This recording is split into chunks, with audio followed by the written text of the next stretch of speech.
physical media and entertainment from the silver screen to the palm of your hand. What is going on, everybody? Welcome. This is From Screen to Shelf, your podcast about physical media and entertainment from the silver screen to the palm of your hand. My name is Will. I am here with Gabe and Chase. We are excited to bring you today's episode. We're going to be talking about one of the best horror franchises of all time. I'm going to hand it over to these guys and have them introduce our topic. So without further ado, Gabe. This is a Chase one. This is for sure a Chase one. This is like one of his favorite franchises of all time. So yeah, I think Chase should probably lead us into this. You know, I'm a Chase, super tell nerd. The people what we're talking about. It's everything Friday the 13th. We thought it was perfect timing. You know, every 5 to 7 years we get a Friday the 13th in October. Of course, it happens every year, right? Friday the 13th happens every year, but to happen in spooky month, that's something super special for sure. So we're first and foremost going to open it up with the legacy and how it's personally influenced us, how we would personally rank them, then go further more into detail. And that's pretty much going to be how we structure this one. We're going to analyze. Gabe, tell them the ones we're specifically going to be talking about this time around. We're actually going to be talking about the first 4 installments. So we're going to be talking about part 1, part 2, part 3, and the final chapter. We're also probably going to delve into maybe the future of the franchise, what that looks like, and like we just talked about, kind of like how this franchise has impacted us overall. So I don't know if we want to just get started with part 1. It's up to you guys, and we're also going to talk about the 4K as well. So Chase, I don't know if you want to get it started with part 1. Yeah, let's open that up that way, because like I find part 1 to be fairly strong. At first, I kind of ranked it, you know, Jason, I want more Jason. Kind of the same thing whenever it comes to like how some people view the Halloween franchise. But as I get older, I appreciate part 1 more and more and more every single rewatch, because it is such a tediously orchestrated, perfect, slow burn in a great way. And it pays homage to so many things that came before it, like Psycho. And that's kind of one of the things I wanted to touch base on. And I just watched the Crystal Lake Memories documentary, the first half of it that correlated to what we're talking about, and so that's fresh off my mind. And growing up, I had seen Psycho, I had seen Friday the 13th Part 1, of course. That was one of the first horror movies I ever watched, and I adored it. But it always confused me. It was like, no Jason, no this, no that, where's the iconic everything? But as you watch more and more of part 1, you can see how it pays homage and also finds its own identity in the best of ways. Think about it. You have the hitchhiker. I forget her exact name. You follow her for 20-25 minutes just for her to get killed, right? Just like the mom, Jamie Lee Curtis's mom in Psycho. You follow her footsteps, everything, just to watch her be one of the most iconic death scenes in cinema, not even just horror. That's the lovely Annie, I think her name was. Yep, Annie. Yeah. And it's just such a perfect draw. And then also, you can think of it this way whenever it comes to part 1 as well. When it comes to part 1, take the same psychodynamic and alter it, right? Instead of it being the son with the mother, you have the mother that doesn't want anything like this to happen to her son, right? And that got confirmed in the documentary. That's how I kind of always thought of it, but I was like, oh, this is some fan theories. But in the documentary, that's how Sean S. Cunningham pretty much wanted to orchestrate it. He loved Psycho so much, wanted to pay homage to everything before that. I think it's so well done, from Alice, the way that she handles the creepy camp counselor. That guy creeped me the hell out. One is the shorts, man. Whoever on the set decided to give him those shorts really should have just walked home. Like that was the worst decision in the first one, outside of like 100%. You know, what was it? The exchange where he's there, she's helping him with that at the cabin. He's like, "Yo, you're really talented," you know. It's so weird. Yeah, it's just he's so a really creepy. weird guy, and he's barely in the movie. But yeah, just I know that scene that you're talking about, Chase. I remember. It's been a while since I've seen it, but I remember the drawing. Right? It's like she had a drawing, and he's like, "Whoa, you're really talented." He just says it in a weird, creepy way. Yeah, It reminds me of I forget. Not Another Teenage Movie is what I think it is. I think it's got Chris Evans, and the girl's doing like a little stick figure drawing. And he's like, "You have your mother's eyes," and it's literally a stick figure drawing. I remember that. Yeah, so it's just goofy. But that's why I love Friday the 13th so much. And I think that's why it never scared me growing up and why I could endlessly consume it. It's because it's never categorized as a horror comedy. But I kind of watch them that way. You know, it's got a Hmm. great amount of goofiness and a great amount of homages to everything that kind of set the tone before it, like Halloween. And yeah, like Pamela Voorhees, Betsy Palmer, just the kill her mommy, she just Hmm. fucking kills it as one of the greatest villainesses ever to hit the screen. I really do feel that way. And they weren't expecting to have more sequels, but I wish we would have saw more of her. And I really think it's just a nice slow burn. There's so many mimics and it's so original yet so copycatish at the same time while having its own identity, right? Kind of like Fatal Exam, April Fool's Day that came after that, paying homage to it. So that's pretty much how I view at least part one. Part one is solid from front to back to me. I personally, off of the top of my head, whenever it comes to part one, before we get into like the 4K analysis and everything, I would say it's a strong 7.5 to 8 is what I'd give it. A strong 7.5 to 8 out of 10. It's just it sets everything up with so little. It's a great movie. I don't see why some people would rank it as the worst one just because it doesn't have Jason in it. It sets up for Jason to be introduced. Yeah. Yeah. Plus, I think it just has all of those. At least for me, part one, the two things that stand out for me is it's coming off of the footsteps from Halloween, right? Because I mean, it came out like I think like 2 or 3 years later after Halloween came out. So like the biggest thing I mean, the stalking is totally Halloween. You know what I mean? Just Mm-hmm. that camera angle with him following Mm-hmm. people around. It's totally Halloween. But like you said, it also kind of does it where it has its own identity to it, right? It has like the music playing. You got the campy teenagers around, and it's really well done. And I think at least with part one, I think it's one of those movies where almost like Texas Chainsaw Massacre, we were talking about it last time, where it was like I don't think that they had imagined it to be like technically that good. You know what Yep. I mean? Like they were just kind of going for like a campy slasher horror movie off of Halloween just coming out, but like it was actually shot pretty well. Yeah. Mm-hmm. So there's that kind of resonates with me with part one, and then 100%, dude. This I always think of Psycho when I watch that movie. 100%, just because even the way it's shot with her like close up of like saying kill her mommy, and just like there's it's so Psycho, it's so Hitchcock, and you can tell 100% that he was influenced by that. Um, I will say with part one, it's a super slow burn. It's a super slow burn, at least on my end. And again, it's been a while since I've seen it, Yeah. but I felt like there was a lot more going on. Comparing it to, and I have to kind of compare it to my Halloween just because it came out 2 years earlier. I felt like there was a little bit more going on with Halloween that kind of kept me more engaged than the original Friday the 13th, but um, it's still a solid movie. It's a fun movie. It doesn't take itself seriously, and I don't need the classic Jason in that movie. Mm-hmm. Ms. Voorhees is enough. Like that's totally fine, and I think it was kind of able just off the onset kind of go off of its own identity pretty much. I think I've told you guys this too. I don't like a lot of campiness in my horror movies Hmm. or movies in general. I'm not a big fan of like campiness, but Friday the 13th for some reason is just one of those movies where I'm able to kind of forgive just some of the exaggerations that they go to. You know what I mean? Some of these teenagers, it's like, you know what I mean? They're putting themselves in these stupid situations, and it's like, come on, So hey, I come want to on, ask like you you a just question, watch Gabe. them. Yeah. Because you said it's a super slow burn. And I just want to pose this just to get people thinking. Do you feel like it's a slow burn upon rewatch and not initial watch just because you know what's going to happen at the end with it being Pamela Voorhees? Because you really have no idea on that first watch whenever you are going through. You're like, who's the killer? Who's this?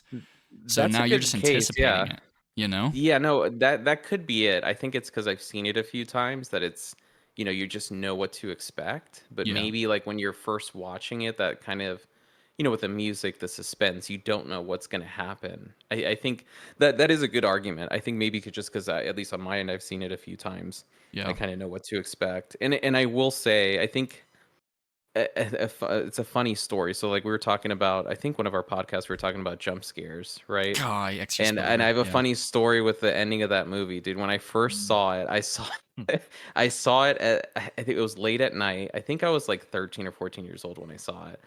Dude, that jump scare with him coming out of the boat, I almost shit myself. Like Yep. seriously, Yeah. I jumped. I was so not expecting that when it happened. I was like fucking shitting myself. I Yep. was like my heart was racing, and I wouldn't even classify that as a cheap jump scare, to It be was well honest with done. you. I think it was well done. It was just something that was like, like you're at the end, the sun is out, like you're taking a breather, and all of a sudden this fucking horrific looking fucking monsters coming out of the water and dragging her down. I love that ending. I think it was one of the most like it was so ambiguous, right? It was like you didn't know what to make of it. Like it happened, but it didn't happen. And it kind of left the door open where you were wanting more. Yeah. So the ending to that movie, 100%, I think it's probably one of my favorite horror movie endings. Period. And I'm pretty picky with horror movie endings. I think that one did it really well. So I think part one, we're gonna get into rankings here in a little bit, right? Where we Yeah, rank towards them the end all. after we talk about them. Yeah. Yeah, we So will. part one for sure is up there for me. I think it was able to kind of establish its own identity. It was able to kind of draw from a lot of different inspirations, specifically Halloween. I think a lot of it was Halloween personally. Um, and then just yeah, man, just the kind of the campiness. It's not like it's for me. It's like it's fun watching it. It's not kind of like this. Oh my god, this is too campy. It's like it's just complete fun watching that movie. And one of the best jump scares and endings, at least to me, Yeah. of all time. That jump scared the shit out of me. I don't think I've ever had a jump scare do that to me before, but that one 100% did. Yeah, and I wanted to throw this out there, just extra information. Just if people haven't seen, go watch Crystal Lake Memories, because if you're tuning into this, you're probably a Friday the 13th fan. But I'm glad you brought up the ending, because I totally spaced out on that. But that wasn't in the original script. I didn't know that. Oh, really? I always thought I that didn't was know that. supposed to It was be. not. No. Yeah, it was actually, he was directly influenced because they wanted it exactly like you said. They wanted to leave it, the producers, the studios wanted to leave it a little bit more open ended for a potential part two. And even they were confused, like, what do you mean? There is no part two. Like, this is a finite story. So they did that. And it was a direct homage to the ending of Carrie, is exactly what it was, because of the hand that comes out. It scared the shit out of Sean S. Cunningham, just like that. So he wanted to do something exactly like that. So mission accomplished, Sean. You got our boy Gabe over here. Yeah, dude, I swear to God, even when I watch it now, like, cause it's just a slow pan, like, the camera's slowly panning in on her, and she's hanging off the boat, and I still sometimes I'm like, oh fuck, here we go. Like, I just don't know. I can't time it whenever, and I've seen the movie so many times, I can't time it whenever he's gonna pop out. That shit scared the hell out of me, dude. Yeah. It scared the hell out of me. But yeah, part one is definitely up there for me. We're gonna go over rankings here in a second, but. Will, what about on your end with part one? How does it fall with you and kind of like where you see it? Yeah, I definitely appreciate part one more now, being older. I mean, we talk about like Halloween 3 at times too, and I have the same appreciation for this part one that I have for Halloween 3, just because it's just different, and growing up as a kid, I remember watching all these on AMC Fear Fest, like many other people, I'm sure.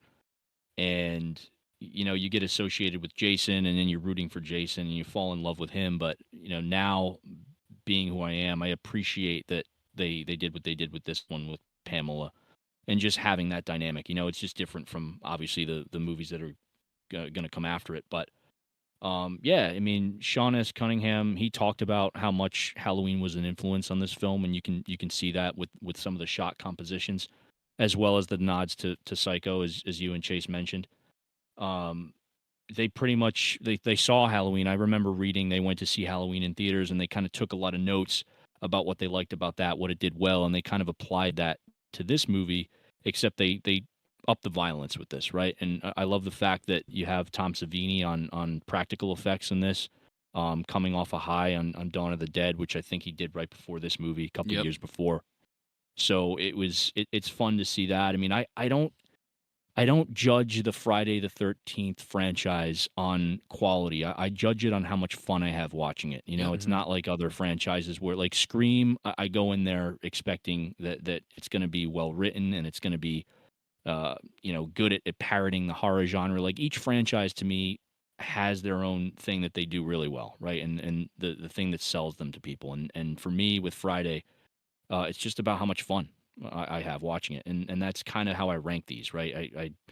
I don't go in there expecting to see a masterpiece. I just want to have fun. And this movie, I will say, it's a bit tame compared to the later installments for me, but not as much camp in this one as some of the other ones we're going to talk about, 2, 3, and 4. But Mhm. yeah, I just think I appreciate it more now, coming back to it, after all these years. I watched it again this weekend. I watched the 4K, which, we'll touch on in a second here.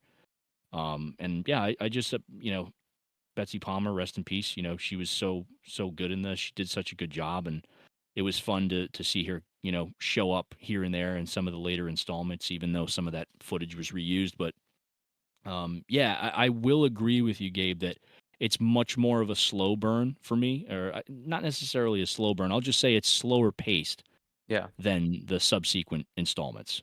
Which for me, that's fine. It's still widely entertaining. Yeah. Mhm. I don't know if we want to get right into the 4K transfer. Those are pretty much my thoughts on one. I don't really have anything to add. You guys really touched on everything that I Yeah. that I was thinking as well. So, but yeah, Yeah. we're going to get into the rankings, but I definitely appreciate it. It's up there, definitely in my top 5.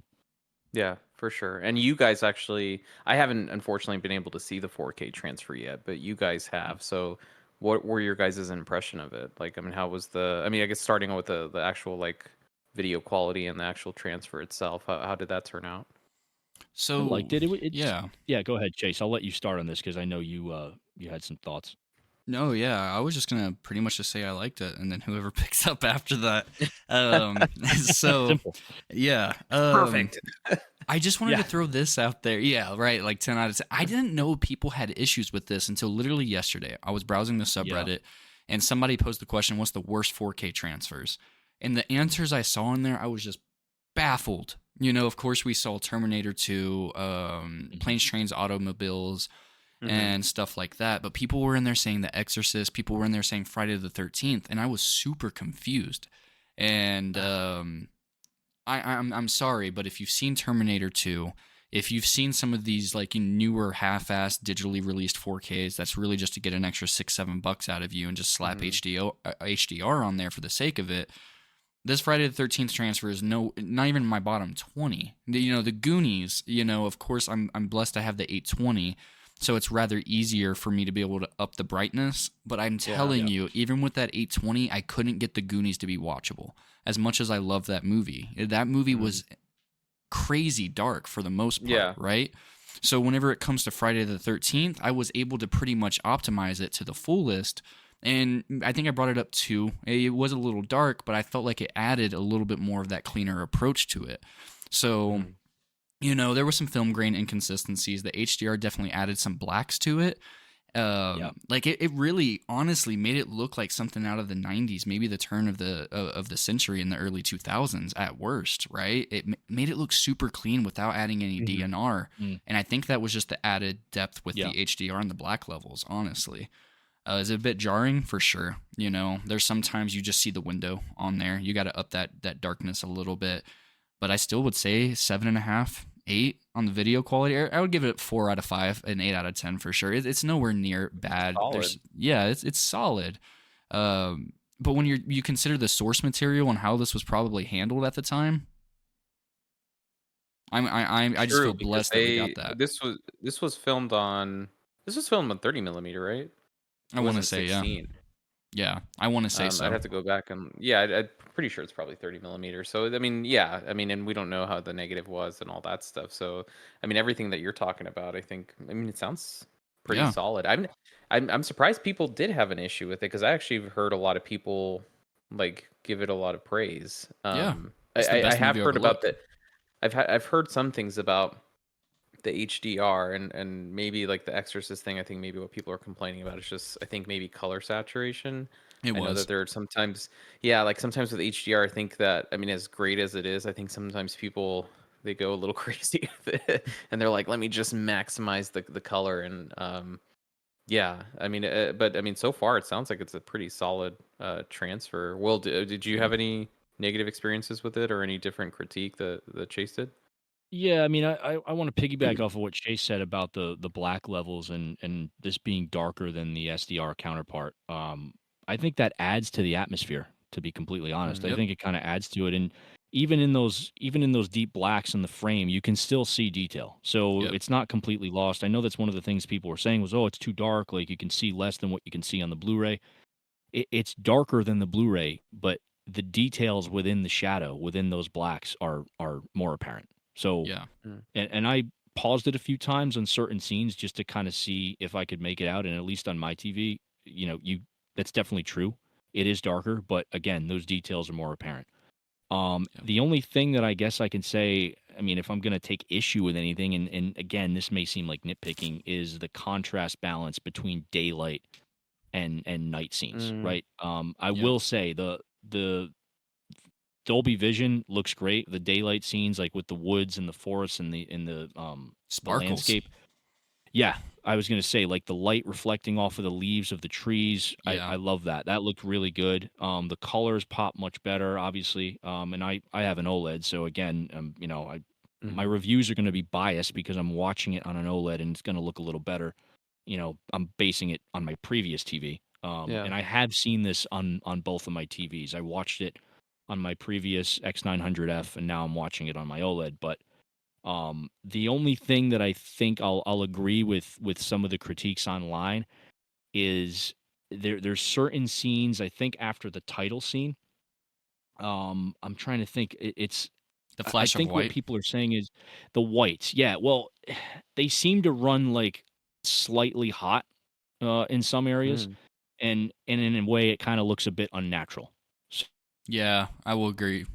So almost like I guess I could say like radioactive, almost like they're kind of glaring. I guess similar to what I was seeing in The Exorcist, Gabe. We were talking about that, like in the subway in particular, Yeah, I like was that gonna say, same is it kind of like was effect. there like an aura around like the The opening bloom. credits kind of deal? Yeah, Like, that's kind of what it looked like on my TV. And again, I kind of played with the brightness levels a little bit. I mean, you turn your brightness down, it fixes it to a degree. But Mhm. I'm assuming that's what some people are complaining about. And yeah, I mean, there's definitely validity to that. I'd say that that's probably my only takeaway, or my only negative about the transfer. Other than that, I don't mind it being darker. I think it kind of adds to the atmosphere, as I said. So, Agreed. other than that, I And have no issues with it. was this I mean, I haven't looked at the 4K yet, but is this Dolby Vision? Do we get Dolby Vision with it? Yeah, it's Yeah, Dolby it's Dolby Vision. Vision and 5.1 audio. Mm. So, So, I mean, I want to get into the audio too, but like, do you yeah. guys? Because I think all of us are watching it on OLEDs. We watch all of our transfers Yeah, on we're OLEDs. all on To let OLEDs. Okay. everybody know, just so yeah, just to kind of, so we do kind of maybe have some consistency there. But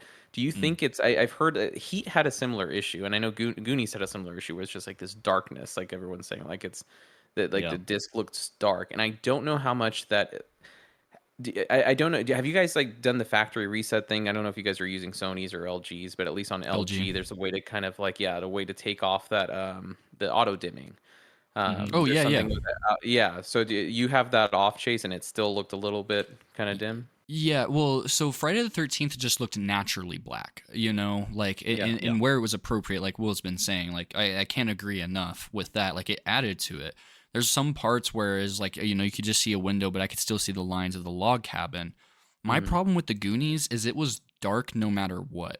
So, like, Yeah. it was almost as if it had a tint over the entire movie, even during the daytime scenes. Okay, so that's not the That, case here. no, no, Because because, I think yeah. Heat had the same thing where people were saying it had like kind of this like almost like filter, even like in the daylight scenes, that it was just like, Yeah. why does this still look dim when Not we're no, outside? not on this. Okay. But Goonies definitely. I will say that because I had to Mhm. I had to babysit the HDR optimizer on my 820 during the Goonies. Mhm. Oh boy. This one, no, not really. It's just the dark scenes. It's black. It's true black with the hidden details on the OLED and stuff like that. Yeah. Okay. But I could see how somebody, I don't ever judge people's anything. Whatever you watch your movies on, as long as you're watching movies, hell fucking yeah, Yeah, watch the movie, 100%. Hmm. But I don't know if LEDs are contributing to that with the side, the LED arrays coming from the side or maybe vertically. I don't know if that maybe be altering be. people's experiences. I have nothing but good things to say about this, other than like I agree with every critique Will had, as minor as they are. I would give the video, like I said, I'll sit at a solid 8. But that's because that's as good as it will look. It's not a perfect transfer. It has its flaws. An Atmos track would have been kind of cool. I like those elevated highs and those more bassy lows. But this isn't. Oh necessarily man, so the this movie doesn't for it. have so this doesn't have an Atmos track. I was actually going to get into sound with you guys. So there's no Atmos with this. It has, I think I heard Will say 5.1. 5.1. Yeah, it's Dolby Digital 5.1 audio. Okay. Yeah. Does it come with any mono track at all, like the original Yep. mono track for it? Yeah, it that's- definitely Okay, does. at least they give us that. Okay. How was the audio overall? Good. I mean, I think it's the same thing. This as is the what we've same been getting. audio. Yeah. Okay. I don't So know no if it's changes with the audio. remastered. Yeah, or revised. It's not a revised audio. At least it's not advertised, because that's actually going to be the next thing. Because Will and I, right before we were rolling, we're actually going in about this. Paramount pulled a Paramount. And I'm going to, for the people watching the video feed, this is the Steelbook right here, So looks awesome, right? You'd think this is the Steelbook, once it got into the wild, and some people that did their due diligence knew. So you pop And it at. yeah, so I kind of want to pose the question now to the audience. Which one's the 4K Steelbook and which one's the Blu-ray Steelbook? They're the same. Same freaking thing, man. They're the same thing. And I'm going to be honest, the fact that you upcharged me when you can probably, as long as it's still in print, I'm pretty sure I grabbed this for $9-10 not long after it came out for the Blu-ray. That's why I buy them, because I am a mega F13 fan. This is the laziest thing ever. I'm going to be honest. They know people like me. Like, I love this slipcover. You know what I mean? Like, it adds to it. I'm a Friday the 13th collector. Pretty much they'll get me. I am who they are targeting. But as cool as this slipcover is for $28 for the people watching on the video feed, unless you're a hardcore avid collector, and I mean, the only difference with the Steelbook as well is one says Blu-ray disc on the bottom, the 4K just has it removed. 4K. No, it doesn't even say 4K. Oh, it just has. Oh, nothing really? on it. Yeah, here I'll zoom in. Oh, I didn't even audio notice might that get on a my bit. cup. Yeah, no 4K. So okay, so they took the logo out. Yeah. That's interesting. That's just interesting. Took the Blu-ray off. Yeah. Wow. So they So- did a whole other. I mean, maybe they just did the spine, but like they did a whole other print, pretty much with. Yeah, it's which the is same crazy. thing. You might as well just send a whole other print to begin with new artwork at that point. Yeah. Inside's the same too, by the way. So there's no I mean, differences. people love that poster art though, so I agree. It's classic, yeah. I mean, I'm not defending them. It's still lazy, but yeah. Yeah. I mean, at this point, what else would they do? I mean, if Shout Factory did it, I'm sure it would be. They'd find a way to make it a little more creative. They'd probably hire somebody to do artwork, but Yeah, I agree. And it's not like it's the end of the world, but it's just for people that are curious. I just find it, double dipping, we do it. Physical media collectors, we'll do it. We'll support our guilty of movies it. because I want to make sure they know there's an audience for this. You know what I mean? Yeah. Like, of course, it's Friday the 13th. People are, if you're a fan, you're going to buy it. It's 4K. We don't even have part 2 out yet. But yeah, that's pretty much that. Like, as a whole, audio all included, everything, I think I'd sit at a solid 8 still. Video, audio, everything. It's the best it's ever going to be. Unless a boutique gets a hold of it and maybe makes the film grain a little bit more consistent, I would say it's worth adding on your shelf. You can get probably this upcoming Black Friday if it didn't drop down to $10-15 last year, because it was pretty much a short turnaround to Black Friday last year. Pick it up. It's a worthy addition to your collection for sure. we should say too, Chase. So and Gabe, we'll let you know too, because this is apparently limited edition. So I don't know how many of these slips exist. So we'll see. I mean, I don't think they're sold out yet. I know Amazon and Best Buy both carry them. Well, get them before Best Buy gets rid of them. Yeah, well, that's the other thing. But I mean, we should probably steer people in the right direction too. Like, if you're thinking about buying the Blu-ray, I would just hold off, because we just had a discussion about this too regarding how they're going to release these. Like, if they're going to start doing 4K, not only slipcovers but steelbooks, I would just hold off on the Blu-rays. I mean, the Blu-rays at this point, even the steelbooks are super cheap. I think They are. we were saying the fourth one came out in February? You guys said? Yeah. Right now, as of this, on you can get Amazon, for I think it's like $9. $9. Yeah. Wow. So I mean, if you don't care about 4K and you just want it on Blu-ray, I would go for that. That's a Solid. super great deal. But otherwise, if you want the best format, I would just hold off until they put them out on 4K, which seems to be the plan so far. So Yeah. Well, it sounds like a solid release. It sounds like you both give it like a 4 out of 5. Yeah. Is that fair to say? Is that what you give it, Will? yeah. I mean, 3.5, 4. It's solid. Yeah. Pretty decent. Sounds like, and yeah, I'm gonna probably try to watch it before the end of the month. Yeah.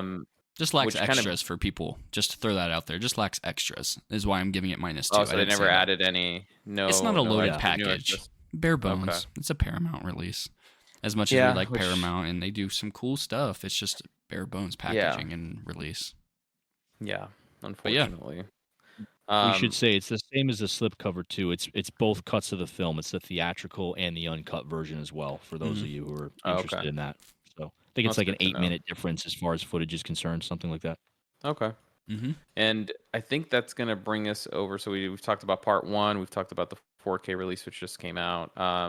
So part 2, Ooh. Chase. So yeah, I'm curious to see, because I know we briefly talked about this earlier, like the ranking. I think we all had like our ranking differed a little bit. I forgot which movie it was though. I don't know if it was 2 or 4. But Chase, what do you think about part 2?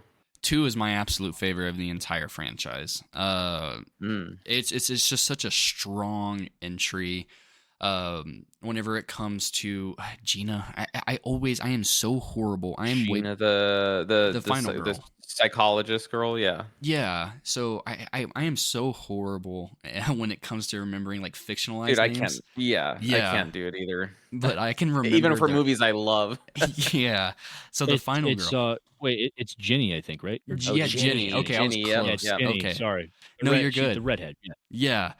I think she does such a great job, and especially, they go back in and, they set such a strong lore in from like the beginning, talking about like the stories and stuff like that, the kind of spookiness of this camp that they're at, what had happened to the mom, and they're even aware and telling a story about Jason. It sets you up, like you're kind of getting the spines, putting your the chills up your spine, just kind of, ooh, you kind of feel like you're at that campfire. At least that was my first watch. I probably watched this when I was like 12 or so, something like that.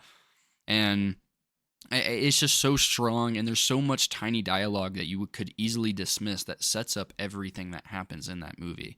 It's a very dialogue. It's not, it's not a character study. You know what I mean? It's not one of those ones that you're gonna, oh my gosh, and then something happens off of 2 words later on. But there's definitely some like a lot of foreshadowing and a lot of like creepy details that you can get from just the dialogue itself. And then I absolutely love, and I know this is a hot take, and some people agree with me, but it's not the consensus, but I love Baghead Jason, the pillowcase mask. I just find it so cool, and I found it so awesome that it was a direct homage to The Town That Dreaded Sundown. And, that is by the way, sidetrack, if you haven't seen that, turn this off, go watch it. It's just as good, if not better. I love that movie. That movie is amazing. And it pays great homage in this entry to The Town That Dreaded Sundown. It's almost very similar outfit, but the ending is actually my favorite final 20 minutes out of any of them, and that's why I think it's the strongest entry in the entire one. Well, I don't know. I would definitely say 4 is the best in production value for sure out of all the ones we're talking about, but 2 just has the special place because of the psychological games that Jenny plays with Jason, putting on the sweater, having the head right there. And then like she's just able to play these mind games just from the simple stories that she was able to find out from Jason. And then especially the mom, or like what happened to Pamela Voorhees and stuff like that. She's able to just get herself out of the situation, try her absolute best. I only have one complaint, and they even excuse me, I was choking myself up there. So there's only one tiny complaint. Is I always notice this, but I'm glad it was in that Crystal Lake Memories documentary. She's like, I believe his name is Paul. He just goes in my fucking A. He just goes missing. Which one's Paul? Oh yeah, he stays at the bar, right? Yeah, I'm almost the bar. Yeah, the thin kid, right? The yeah, super thin one. She's the one that is like kind of going around with Jenny and stuff like that throughout the movie, and then he just goes missing. And even in like the dream sequence that tends to happen at most of the end of all the Friday the 13th, she's like, "Where's Paul? Yeah. Where's Paul?" What? I haven't seen him either. That's a question for you. Like so they bring it up in the Crystal Lake documentary that we forgot about him. So I found it very interesting. Didn't Paul? And again, I haven't seen it in so long. I thought, maybe I gotta watch it again, dude. My thing is, whenever I watched it, there was that at the very beginning, like when their truck is getting towed, Mm. like their truck gets towed, and it was like they towed it to the friend's house. He lived like right around the corner.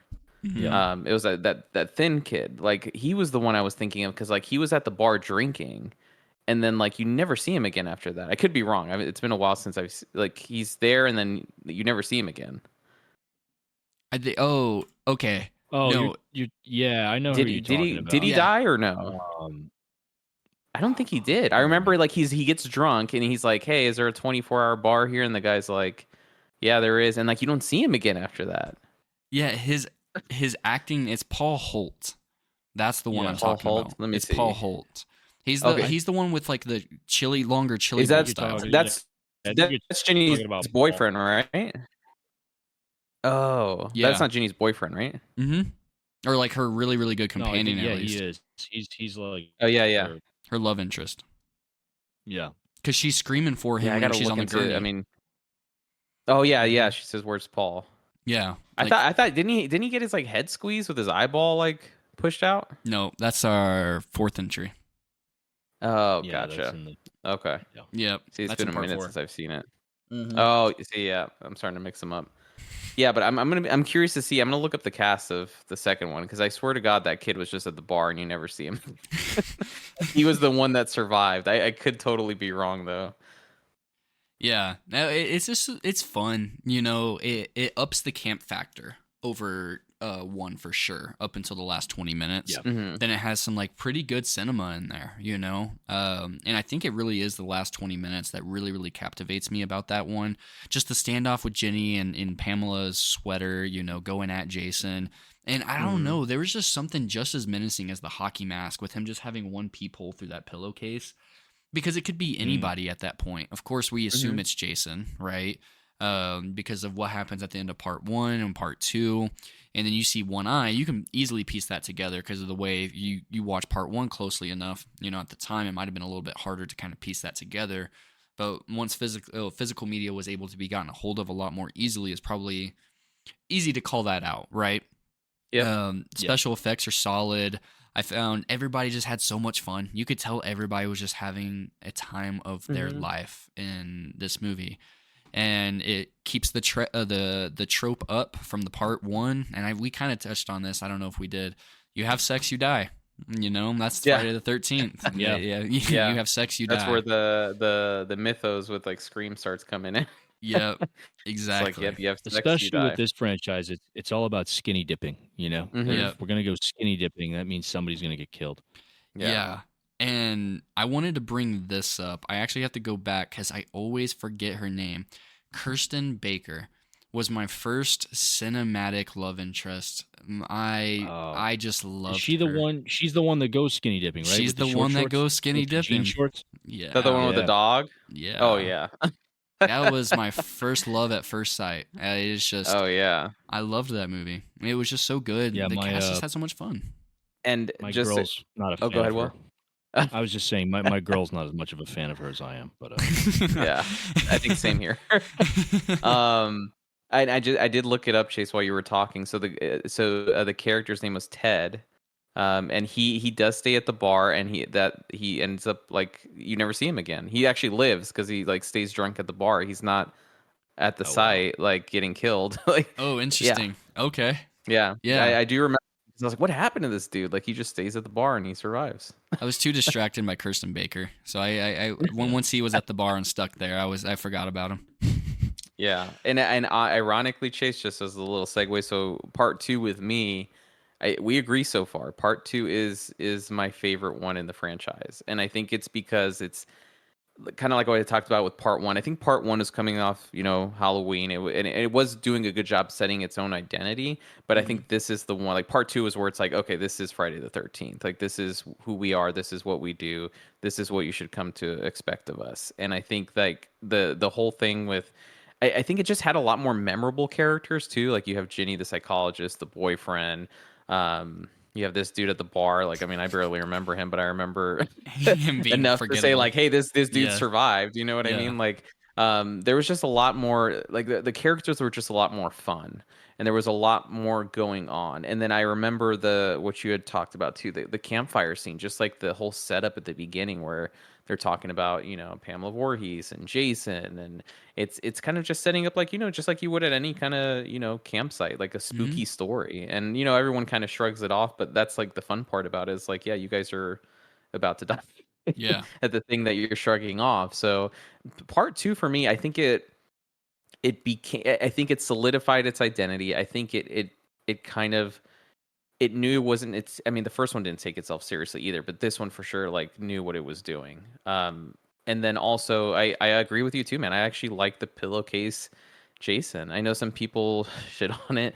I think it's cool. I love it. love the whole concept of it. You know what I mean? Because I mean, yeah, what would he use? You know what I mean? He'd use probably a pillowcase. Like it's not Yeah. anything complicated. You know what I mean? And honestly, it looks kind of creepy too. It Like does. it reminds me of like I think obviously like the strangers, kind of like, I know like those sacks that Yep. they have over their head. Like that's kind of what it reminds me of. It's kind of like just the sack over his head, and it's scary just with a little, like, you just see his eyeball and that's it. And this one just had a lot more. I liked a lot more of the kills with this one too, man. Just like, the killing, like, I mean, he's done it a few times, but just, underneath the mattress, just stabbing from underneath the mattress. And this one is the one with the hammock, right?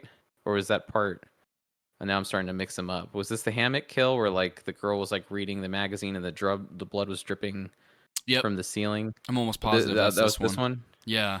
It gets Um, hard when you watch them sequentially, yeah. like I just did, because it's like which Yeah. They one blur was together, spacing it. and Yeah. well, the same for me because it's like I haven't seen him in so long, so my memory starts getting blurred. But Yeah. I remember just a lot of the kills with this one are just a lot more fun. They're a lot more creative. And then just and I think it did a good job again, kind of like taking what it did with the first one with how they ended it. Like they just paid homage to their own franchise pretty much. They're like, hey, we're gonna end it the same way the first one did, where it's kind of like this weird ambiguous kind of thing. We don't know what happened, leaves the door open. And yeah, man, I think this was like the peak of the franchise for me, 100%. Like I think it was just a lot of fun. It doesn't have and I didn't mind it in the first one, like kind of slow burn I was talking about. Yeah. This one, I feel like even if I rewatch it, it's just like, from the get go, it's just a lot of fun. So I'd say part two is probably, and we'll get into ranking these here in a little bit, but part two is definitely probably my favorite. Absolutely. What about you, Will? Part two? Part two is great. It's not my favorite, but I will say I think out of all the installments we're going to talk about, as far as Final Girls go, Ginny's probably my favorite. I I'd agree. say she's probably up there. I mean, and the whole Yeah. dynamic with her and Jason at the end, with the sweater and like pretending to be Pamela, that was great. I love that. I will say the baghead Jason. I don't know. I assumed more people were fans of that. I didn't think that was like a. I've heard some I didn't people think say that it was looks like like an outlying corny. opinion. Some people say I it love looks it, corny. dude. Like Yeah. Chase mentioned, I love The Town That Dreaded Sundown. Chase and I have talked about that movie, and again, anybody who hasn't seen that, please check that out. Highly recommended. I love that, but I actually think The Bag, as much as I love the hockey mask, and we'll talk about that with part three, I think The Bag is creepier. I think it's scarier because it Yeah. actually plays more to your imagination, and especially after watching one, you see how he looks as a child when he reaches out of the water to grab Alice. Mhm. It kind of plays with you a little bit because you can just, I mean, at least when I'm watching it, I'm sitting there going, I wonder how ugly this motherfucker looks under Yeah. this fucking bag. Yeah. Just hideous. And obviously we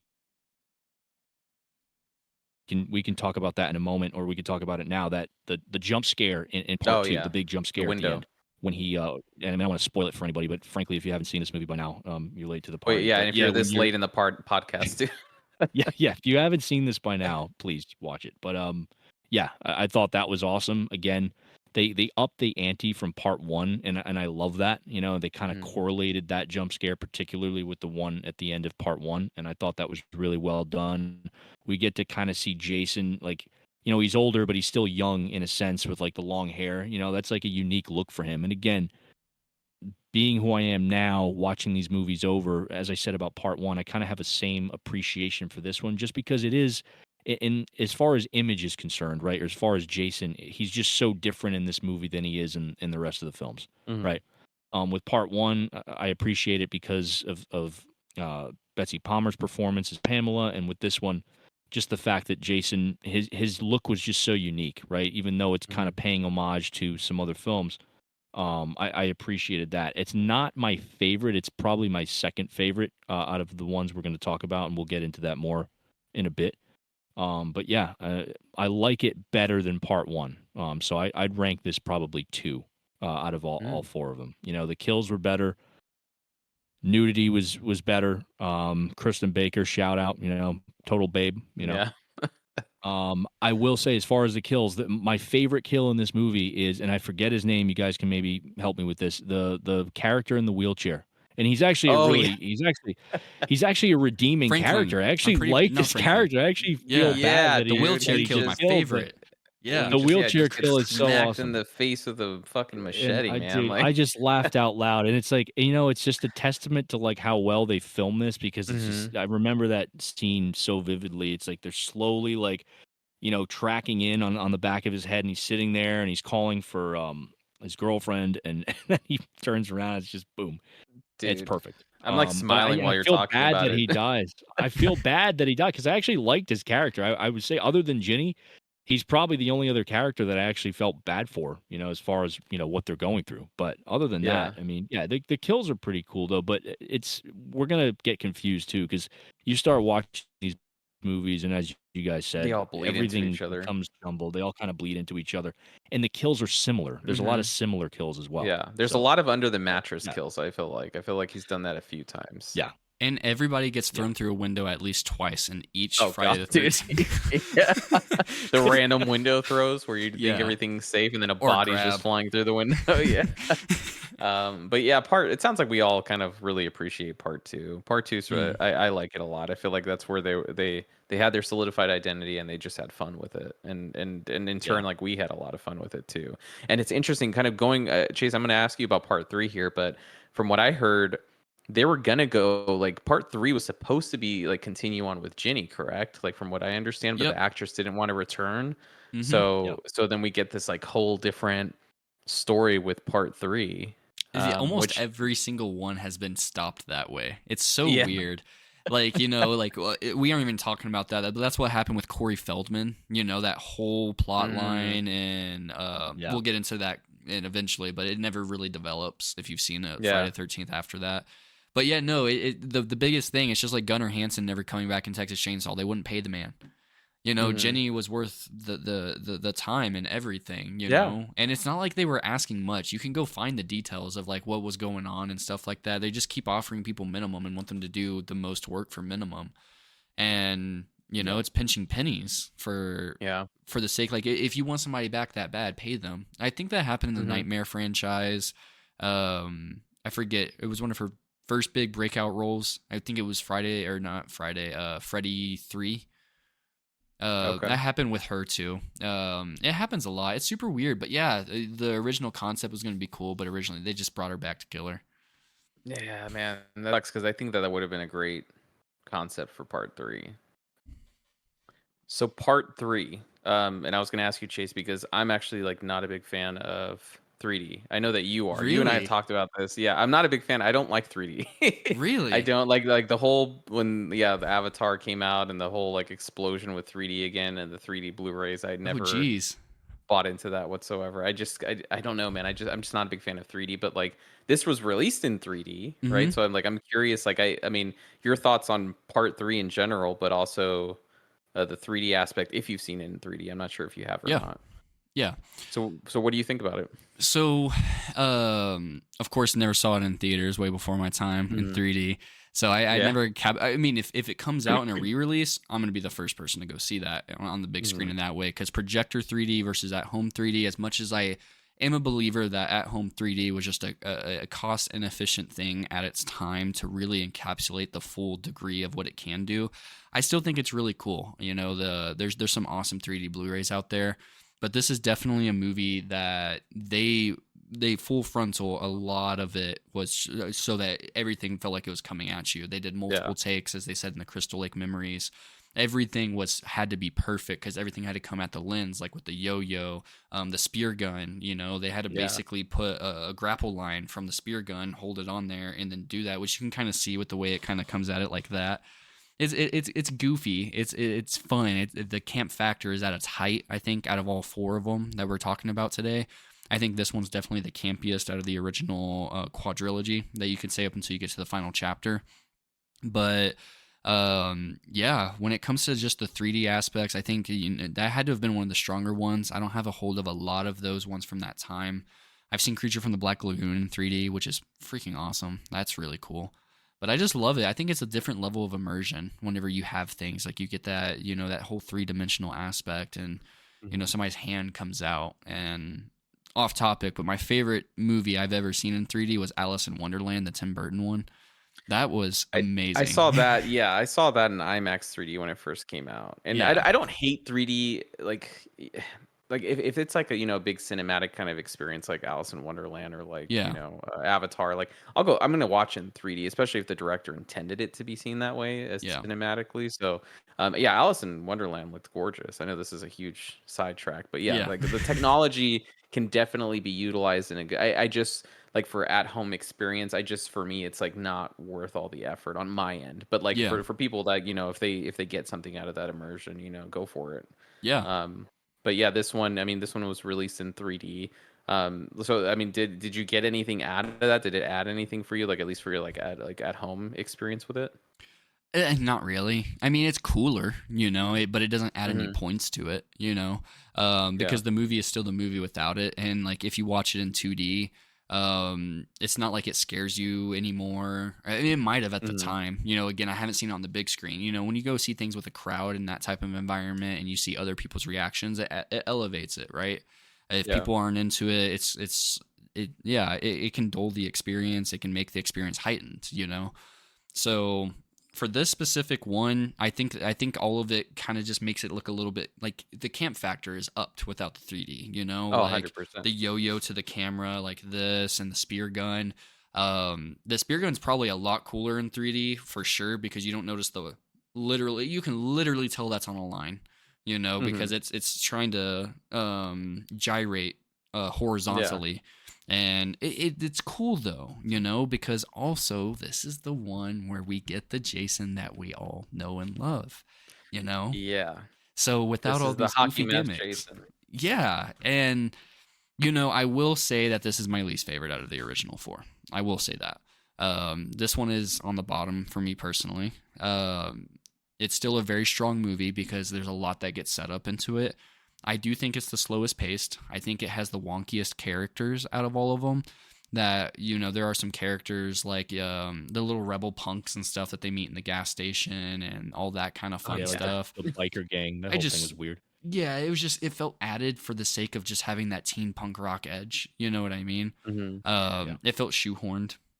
And, again, it might have been different seeing it at that time, but I love those aesthetics. There's times it's done well, and there's times where it's not necessarily done well. But I definitely think that this one, it was like 40, I believe it was like around the 40, when I was watching it just earlier this morning or last night.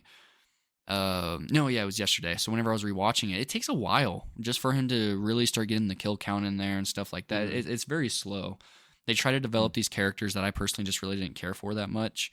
And then the hockey mask scene, it's cool. I believe his name is Shelly. He was actually a nice guy. I think I liked him more than other people did. I think he's a pretty well-hated character out of the fan base. That's for this franchise. The little curly-haired chubby dude, right? Yeah, he's the one carrying the hockey mask. He's so annoying. He's annoyed the hell out of me. He's like a prankster, and he's like, he like fakes his death once or twice and pisses everybody off. So he's one of those guys.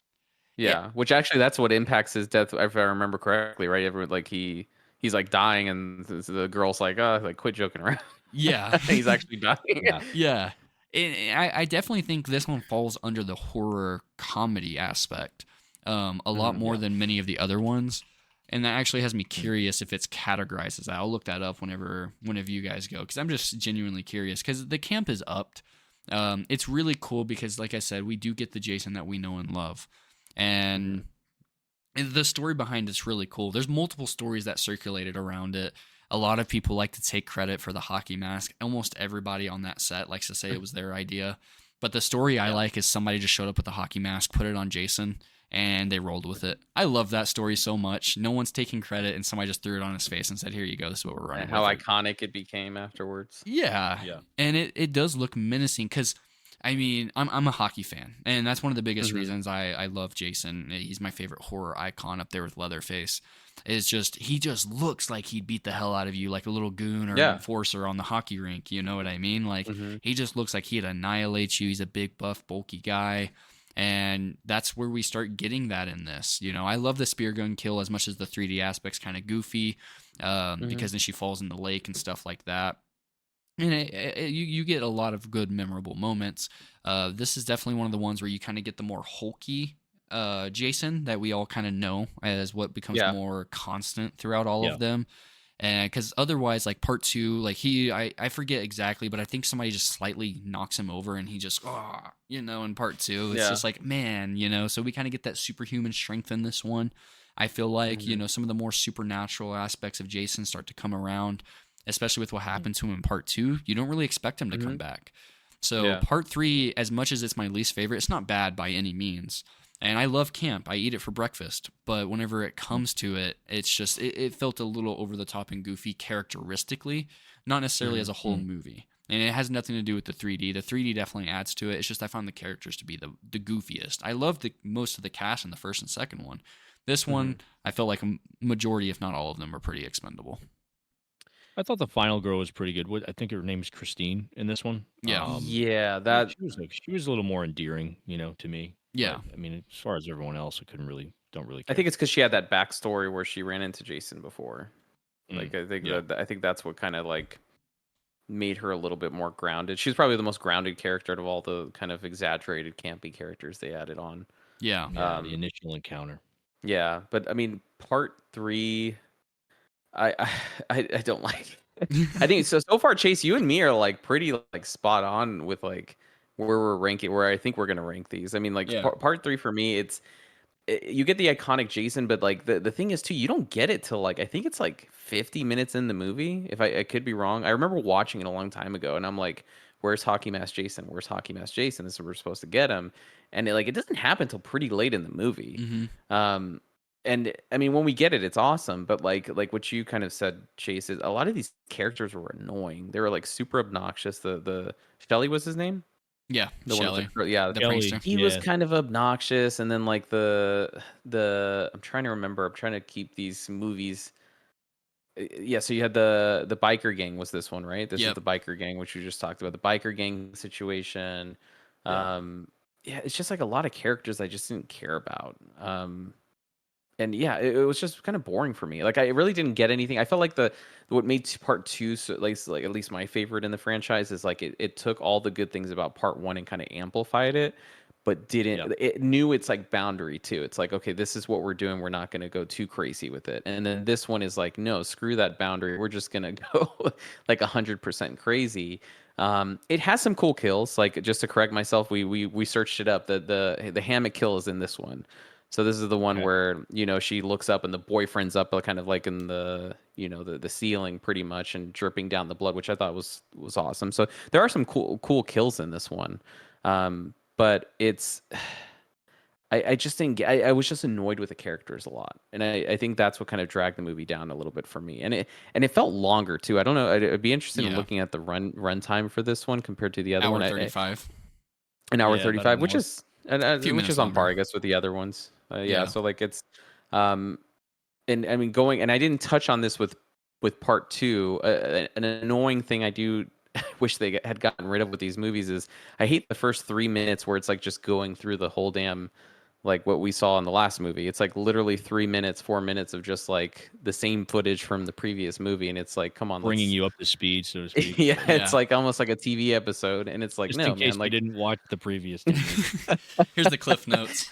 Yeah, pretty much. And it's like, it's just with part 3 specifically, I just kind of got bored with it. It has a lot of fun kills, don't get me wrong. And that freaking what does he use again? Like to kill that girl in the eye, the spear gun.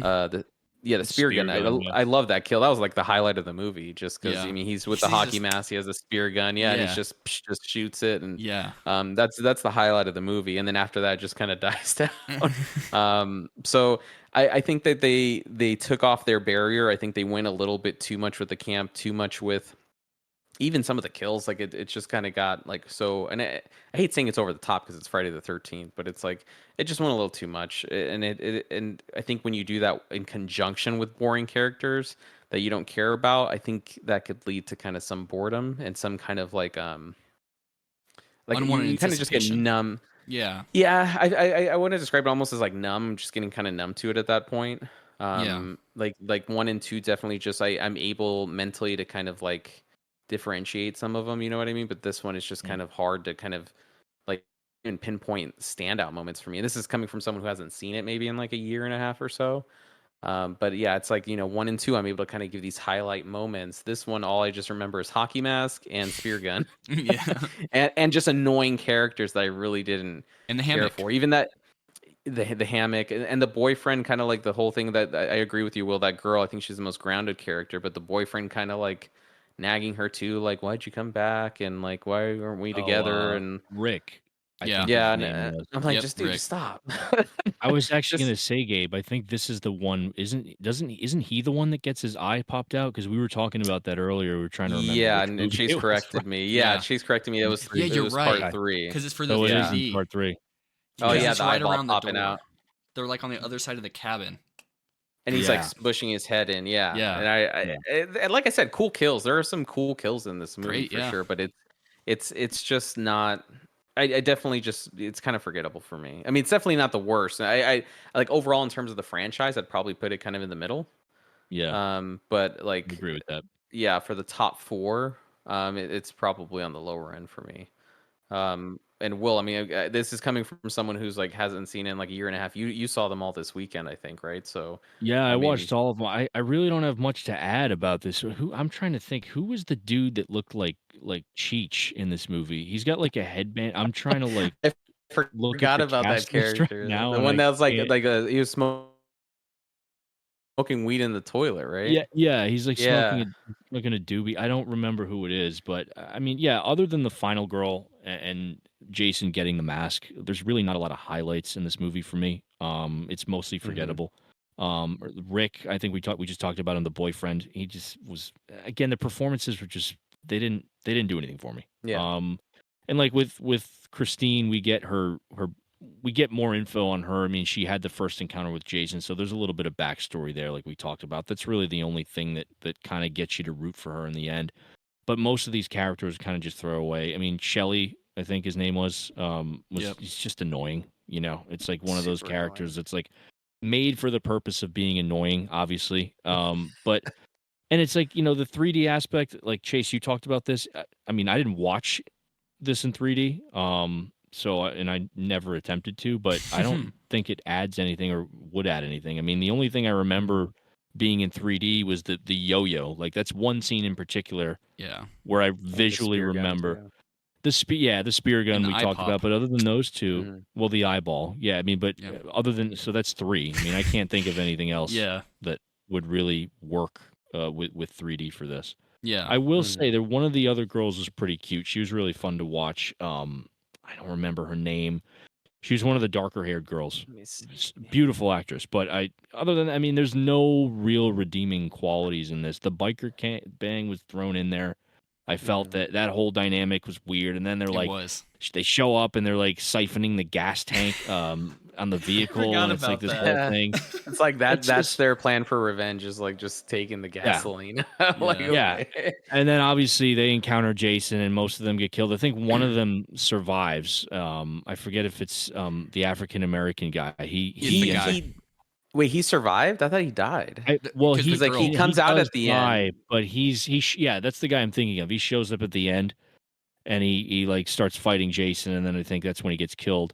Yeah. I'm trying to think of any other memorable deaths. We talked about the spear gun. We talked about the Rick getting his eye popped out, and that was fun. But I'm thinking of one from 4. I think it's when she's thrown out of the window, but I'm pretty sure that's. You gotta be a little bit more Windows, man. specific than that. Yeah. Gets thrown out Windows of the and Friday window the and hits the 13th. top of It's the car. like, oh man. Yeah. This but, I one mean, had the shower Shelley, kill, right? Like the shower kill with the girl With the that was in the boyfriend? shower. Oh, with the boyfriend. I mean, Yeah. part 4 had a shower kill Where he's too. leaned So over. like that. No, I do like that. That's when he gets his head pressed up against the shower. Yeah. Right? When That's he's part pressing against 4 the wall though. with That's the- part 4. That I'm is talking about the 4. girl that with the shower curtain. That hers had a shower curtain. Oh, and she's that was I'm pretty sure that was 3.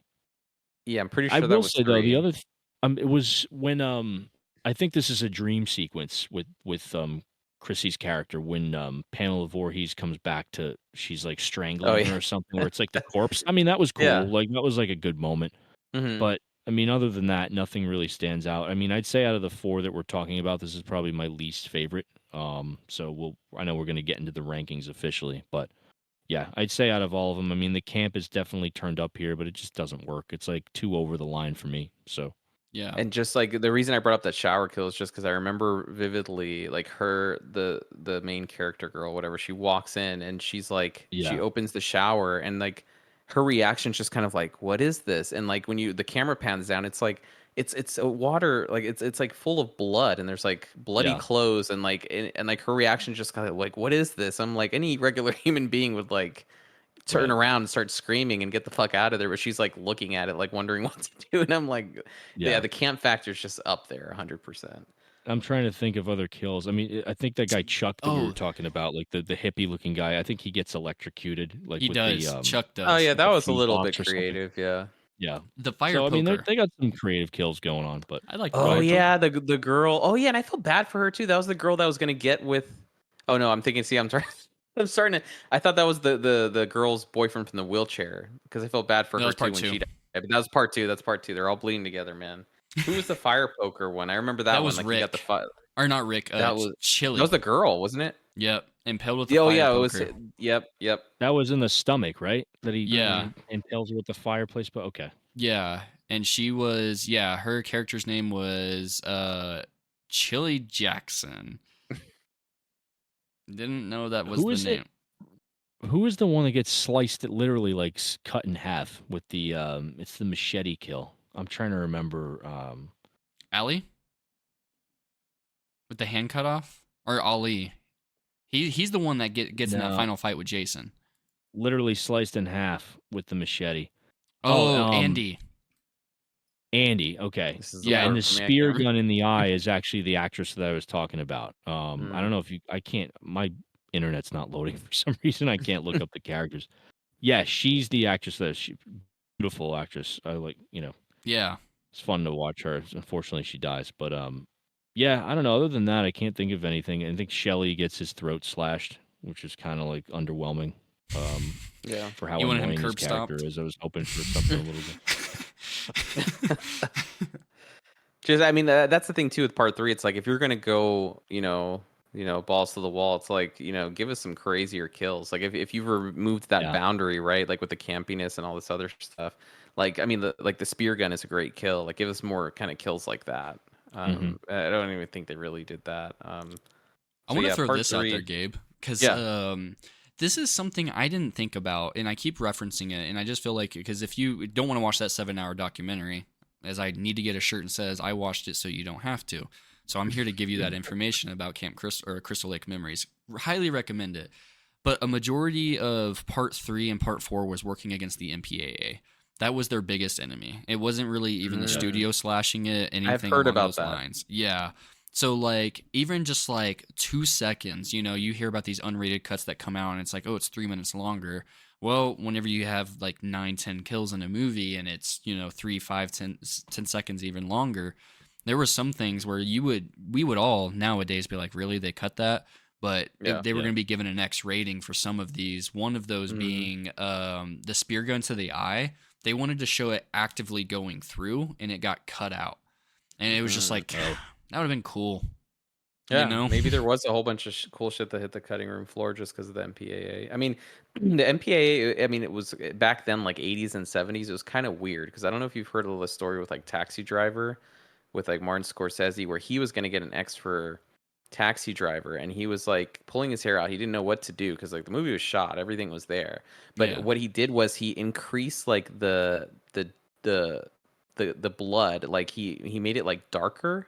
Instead of like bright red, it was like darker, like when they were doing the color grading, and that got him the R rating. Yeah, So like crazy. it's mind blowing. Yeah, it's Turn the like so. saturation down and Yeah, and then all of a sudden he gets a R rating, but everything else is the same. And it's like it's crazy hearing stories like that. So I'm wondering if there was something like that they could have done. But yeah, the MPAA is definitely probably a factor for sure. Yeah, But I mean, overall, part three just doesn't sound like it kind of resonated with us. I mean, it's not it's not the forgettable. worst in the franchise. Yeah, Yeah, it's not forgettable, but it's like definitely probably mid tier for me. Which brings us to part four. Quattro. So the final, quote unquote, the final chapter, uh, which is always funny to read. So Chase, what did you think of part four? So outside of the 2009 reboot having the obvious highest production value because that's the most recent one we've gotten, Mm-hmm. cinematically, this one's the best. From start to Mm-hmm. finish, I would say maybe Jason Lives, but we aren't talking about that. Out of the four that we have, it would be cinematically, this one is the most cinema, if that makes sense. The camp Yeah. factor is turned down quite a few notches, and it gives you a really good story. You get Corey Feldman as Tommy Jarvis, which is a staple throughout the franchise. You know, main character in 6 and main character in 5 through various actors. And you get so much set up in this one that I even feel like, you know, parts of this one, part 4, influenced Halloween 4, you know, with the Jamie Lloyd storyline and stuff like that. Came out a few years later. This one came out a few years earlier, but you can tell that these franchises have shared some similar blood between them, right? This one, you know, the Jason, I want to say it's Tony White that plays Jason in this one.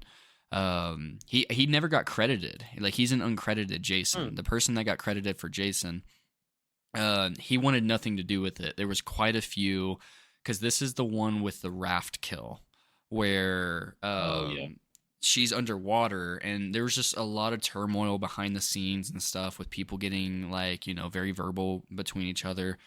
Tony almost actually walked off. The guy who played Jason almost walked off because they were in 23-degree water for 4 hours, and she ended up getting hypothermia. And he was like, if you don't take her out of the water, you know, there's a lot of cool things, or not, that's not cool, but some interesting facts that happen behind the scene for this to even get made. But this was such a dedicated cast and crew that really gave us quite the rare oddity that you get throughout any of the mainline franchises, where you get a true gem hidden in there amongst some things that can be pretty bad, right? I don't think there's a horrible, unwatchable Friday the 13th movie, even past what we're talking about. I don't think any of them are completely unwatchable. But this one has to be the most cinematically well made. From start to finish, the way that Jason walks, from the way that... God, I'm so horrible with the final girls. The final girl's name, she really, really carries it. Tommy's sister, I believe it is. That's the older sister, Yeah, Tommy's older sister.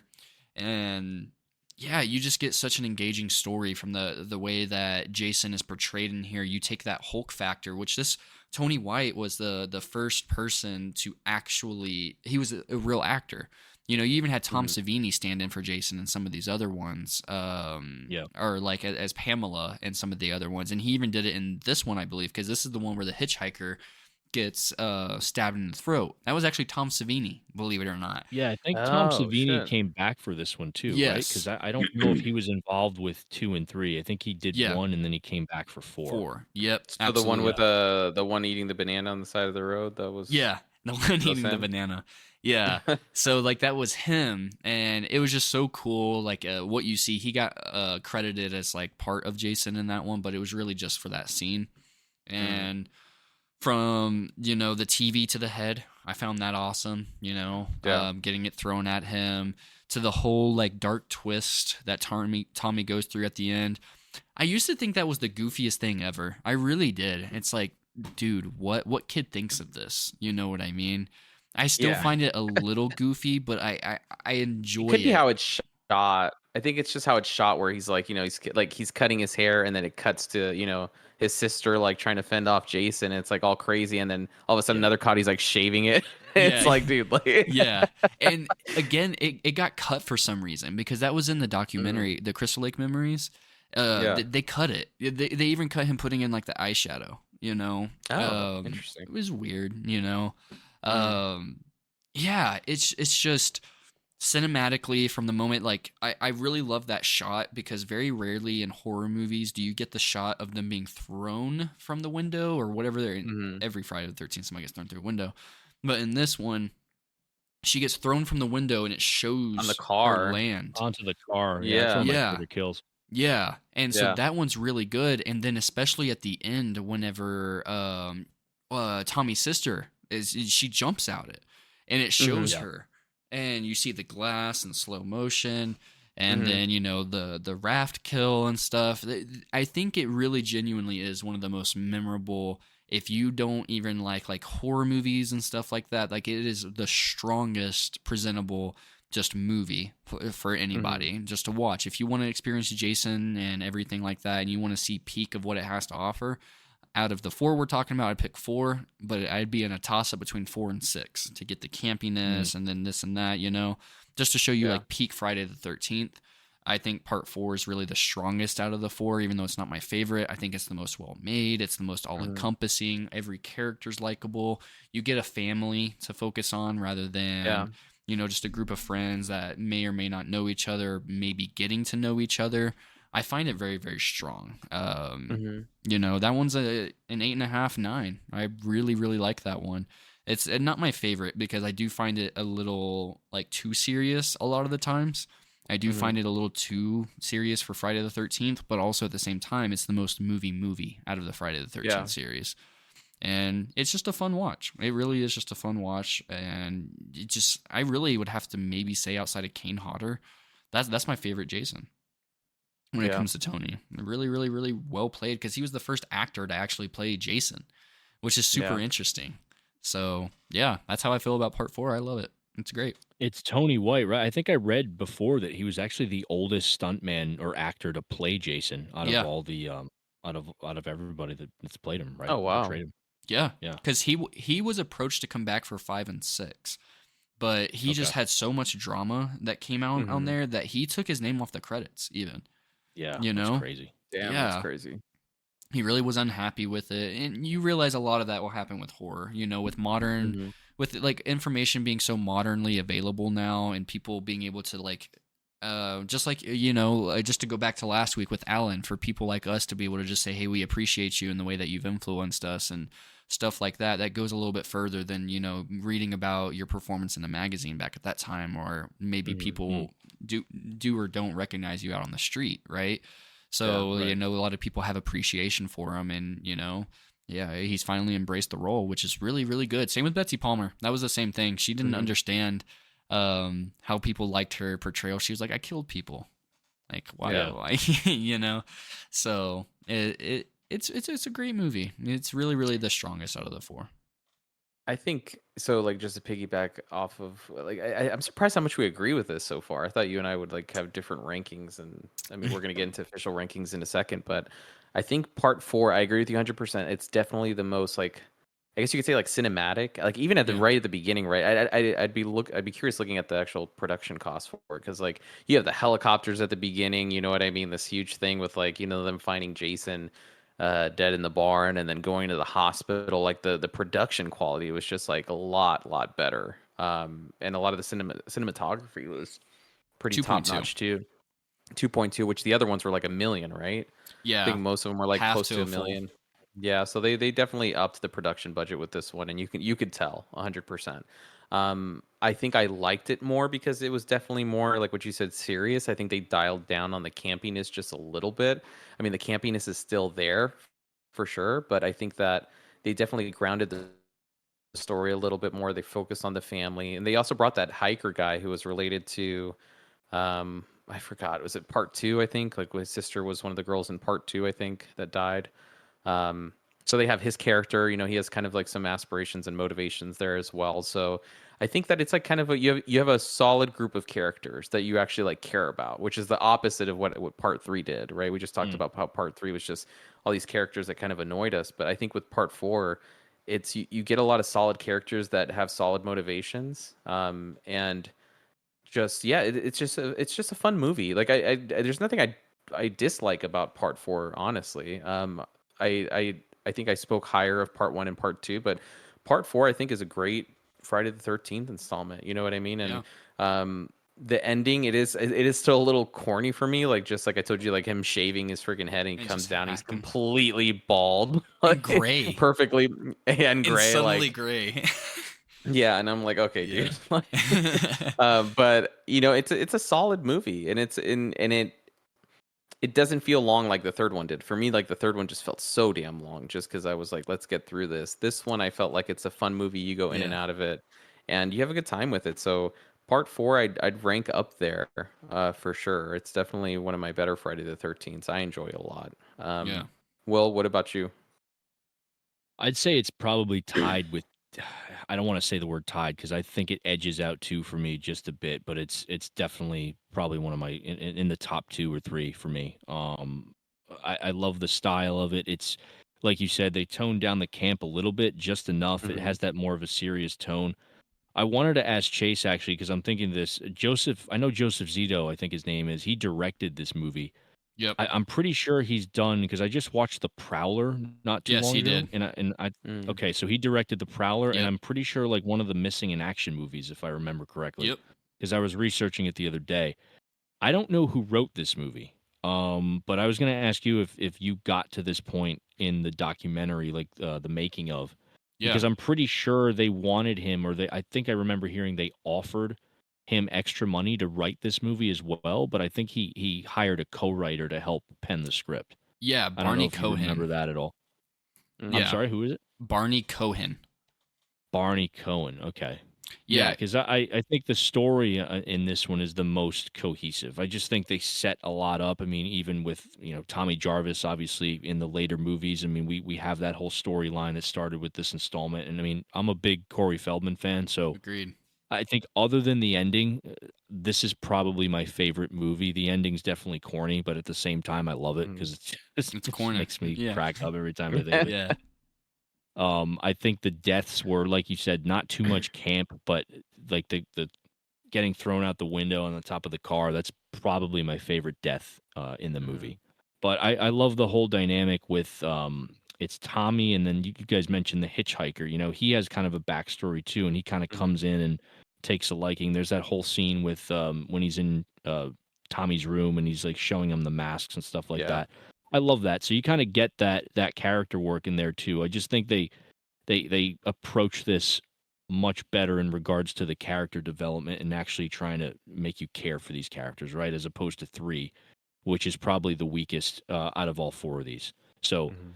if we're looking at two, being what it is, and then going from two to three in terms of a comeback, I think four was like the perfect way to end it. Obviously, it wasn't, in fact, the final chapter, Yeah. but for me, I'd probably say this is probably my favorite. If not, it's very close with two. Like I said, Yeah. I like them both so much, but yeah, this one I think takes it for me. And I Mm. want to throw So this out there. Like, they actually fully Yeah, intended this on being the last one. Like, whenever they were yeah, filming it, they were filming it with the intention. That's why Tommy goes at him so yeah, he goes yeah, much. at him like They wanted crazy. to kill Yeah. yeah, him. Like, and then they're like, wait, you like money? I like Yeah. yeah, money. You know? Pretty much. I mean, I remember reading a while back that they were definitely they saw I guess the fatigue for slasher films, but the thing is that hmm that fatigue it wasn't really like the box office didn't show that. Like the box It didn't office was still reflect that. popping off. Yeah, so like they were like, 6 months later it's like, well, like let's do it again. So I mean, I'm curious with the rankings now because like, Will, I actually want to start with you because I know Chase and Yeah. me, like we might be like similar. I think Hmm. Chase and I sound pretty similar, but how would you rank them, Will? Before I get into that, before I answer that question, I want to just Hmm. throw in one more thing. Crispin Glover dancing like a fucking weirdo, like that. Yeah. That makes Oh the movie. That God, makes dude. part four. Yeah. I don't know if you guys remember that whole scene. Yeah. Yes, I remember that, dude. And I never understood. Like I'm sure it was like everyone laughed at it. I don't know if it like if it Yeah. was like a dance move at the time, but No, they just want him to be goofy. every time I watch that scene, I'm like, what Yeah. the hell is this guy doing? Yeah. Yeah. Okay. Yeah. That dancing is freaking. It's phenomenal. Uh, Improvised. yeah. So ranking. Ranking. Here we go. It's gonna be. It was tough between 4 and 2, but I'm gonna have to go 4, Mm. and then 2, and then 1, and then 3. Mm, And again, 4, just 4 and 2. It was tough. I told Chase this earlier or mm, yesterday, I think, when we were talking about it. 4 and 2 were so close for me, but I think just 4 edges 2 out just a bit, just because the production value was better. I just think overall the story was more enjoyable. The character work was better for me. Kills were great, but not too campy. Mm-hmm. And then, obviously Jason, we talked about Jason really developing that appearance that we've come to know him for with part 3. And I think they kind of took that in a better direction with part 4. They built on that, right? And there's some great scenes with him in this. The physicality is really, really present in this film. So, yeah, I'd say 4 probably still takes it. It's edges out 2 just enough to claim my top spot, and then 2. Obviously, we going back to Baghead Jason. I think that's a really unique look. So, I mean, if we were going to do a franchise ranking, which we'll do at some point, I'm sure, I think 4 and 2 are still at the top for me. I just love 2 because of that look. Even though it's not entirely original, I just think it's something different, and I've come to appreciate that much more. Same thing with 1, with Pamela being the killer. Again, much more tame in comparison to the other 3 that we talked about, but still a classic, and definitely one that's grown on me, right? When I first started getting into these movies, like I said, it was on AMC, and it was always like Jason, Jason, Jason as a kid, when I was younger. But 1 has definitely grown on me in a big way. So I'd still have to put 3 at the bottom of the barrel, though. Again, not the worst in the franchise, For obviously, sure. but out of these movies, it's definitely my my least favorite. So yeah, it'd be 4, 2, Yeah. 1, and 3 for me. And Will, And I while think we go roundtable on that, where does it Yeah. sit in your horror franchises as well? Yeah, I mean, so Halloween is obviously, it's weird, right? Because I love Michael Myers. I'm a big Halloween fan, but as a franchise, I think Friday the 13th it's just more fun. Yeah. It's fun for me. It's just fun. I'll always watch Halloween. I love 2 and 3 and 4, and the newer films. I take what I can get out of them. And we've talked about this, and we'll dive into that on a later episode. But I'd say overall, Friday the 13th is probably the franchise that I've had the most fun with. It's the most enjoyable for me. I It's the agree. one that I can watch over and over again. It has its low points. We won't talk about those today, but I'd say I'd probably rank it. I'd probably rank it first, followed by Okay. Halloween, and then Nightmare. Interesting. Okay. Yeah. I honestly didn't. I really thought it'd be a strong second with how much I personally know you like Halloween. Yeah, I thought it really would be wasn't second expecting for you, first. too. Yeah. Well, here's the thing with me with Halloween. It's like obviously the original is one of my favorite horror movies of all time. The '78 Halloween film. 2 is solid. I love 3. I mean, 3's grown on me in a big way. But if I'm looking at it from like an entirety, like the franchises in their entirety, like Halloween 4 is a fun movie for me. But Mm. if I'm comparing it with the 4th installment in this franchise, I had a much better time with the final chapter, right? And I don't Okay. want to do that because I don't want to go like number by number. But overall, there's more more enjoyment to be had with Friday the 13th than I have with Halloween. Because as far as I'm concerned, everything after Halloween 4, for me, that's Halloween 5. I don't want to get into that. I hate that fucking movie. That's where everything kind of fell off the map for me with Yeah. the Halloween franchise. Yeah. And honestly, I mean, everything after 5 with Halloween is just kind of hit and miss. I think H2O is decent, but it's nothing special. Yeah. Resurrection is garbage. I'm not a fan of the Rob Zombie films. Same. Halloween 6 has its problems. I think they did their best to salvage what 5 set up, which was just a mess. So for me, it's just not as consistent in terms of quality and enjoyment. I'd say Friday the 13th is overall, I think it's just more enjoyable for me. So if I'm ranking it in that regard, then yeah, Friday the 13th is number 1. So you're saying Steve Miner made better Friday the 13th movies than he did with H2O? Yeah. I'm not I mean, I don't even really like H2O guy. I mean, I bought the Steelbook. I'm going to watch it again this month. I'm going to check it out again. I'll watch it again, but it's just H2O, and H2O is better than, I think it's better than Resurrection 5 and 6. Okay. And again, I'm just not a fan of Rob Zombie's style. So like as far as the Yeah. Halloween movies are concerned, like even the 2009 Friday the 13th remake, I had more fun with that than the Rob Zombie movies. I Like agree. if we're gonna go by that time 100%. period, right?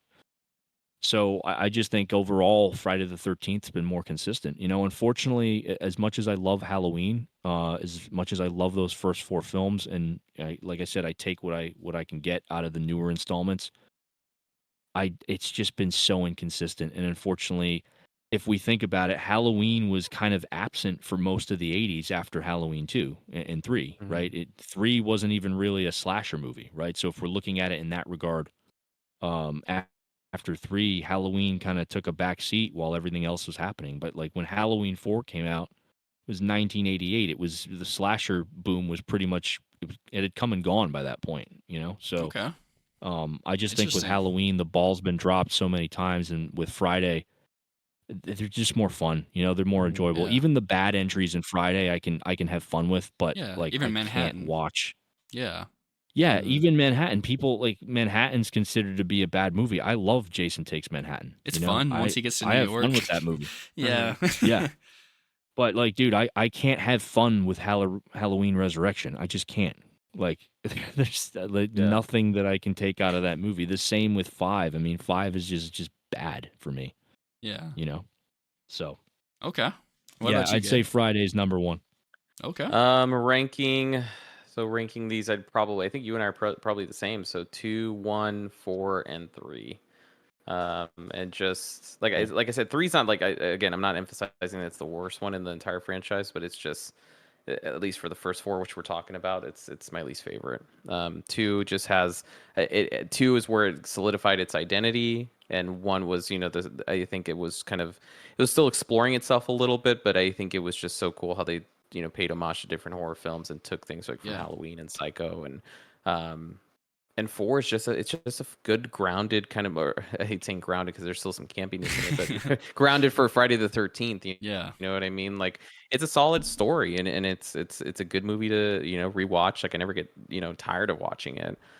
So yeah, that's my order. I think that in terms of franchises, Friday the 13th is up there for me. I still say Scream is probably my favorite horror franchise, For just because sure. I think that those are all more consistent. Like even for the lower ones, I still have a great time with them. But Friday the 13th is fun, man. And for someone who isn't a huge fan of camp, I think Friday the 13th is just a healthy enough of camp where it's like you can have a good time with it. Yeah. So yeah, I think that it would definitely be 2, 1, 4, and 3. Yeah, because I was surprised whenever I threw out the idea for this episode. You were like, "Yeah, I actually like those," and Yeah, it made you're me like, wait, laugh. what? Yeah, I was like, "Wait, what? That seems like way left field Yeah, for you." I'm like coming off The Exorcist and The Witch and like Yeah. all those movies, and you're like, you like Friday the 13th? Yeah. No, yeah. I pretty much spot on. I mean, the first like three, like I agree with you. 2, 1, 4, 3. 3 being like a little bit of a distance right here. 2 being way up there. Like that's my favorite in the entire franchise. Like that's one of my near and dear movies. Like out of all horror, I don't only hold that up there as one of the best Friday movies. That's one of my favorite horror movies. I just love that. 1 and 4, it's a very small gap between them. It's really Pamela Voorhees and her character that I like a little bit more than 4.